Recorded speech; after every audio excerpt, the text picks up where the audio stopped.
ana pud ta ha. Malihit na pud taming kadalanan.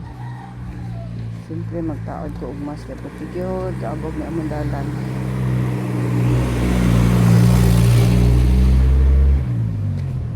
Sa kainit karon ang abong ng bunga. Bani ko ninyo ha sa akong paglakbay. Sa akong pagpaingon dito sa akong pagkakuan. Bisan o kainit sa panahon. Aba nang gyapon ta kay sa ano. Ang nabuhian na. Mungod may silbi dili ta mga nabuhi. Mga tayo palit bukas. Mata sa tanig mga hindi mo hapon. Yan bas. Tapos gusto ba?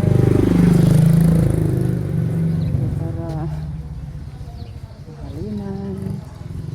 Nakuha ang kuha. Halitagan sa kuha. Ano tayo sa inyong pagbabaga sa namin. Bisan gamay. Gamay lang, pero padayon. Padayon kanunay. Hinay, bahala hinay, basta kanunay. Mo niya ang nasundan. Tapos yun na lang. Sa ang paghabi ni karon ng kadalanan. Dagan ka nga mga motor. Masakyan naman.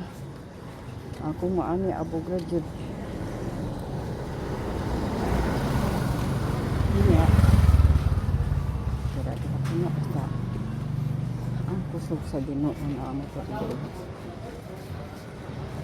Sila inagsakay na ako ron. Layo akong laktan. Kaon ko man akong mas. Dili lang sa kalsada ko patigod ka abog. Patigod ka abog ang tawon. Bili ng tao kay mag-go ang paabog. Gamay pa niya akong ilong. Taas katag. Salod yung tanan mga abog.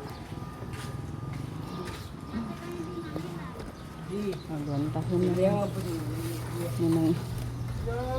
Kami na lang mag-master. Karoon na lang po din ko ano.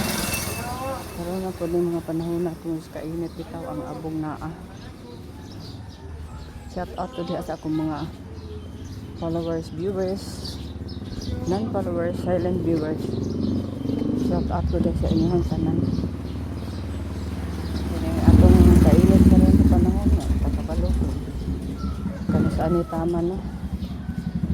Sa amping natakanunay, ran ako nagkalo. Napagipayong duha ang intensyon ani ulan o init. Sa dito malimot pag kanina na nagdalagan ng posisyon. Okay. Sao na lang, sauro ni mo tanang kainit. Ano napaingin sa mong ulo.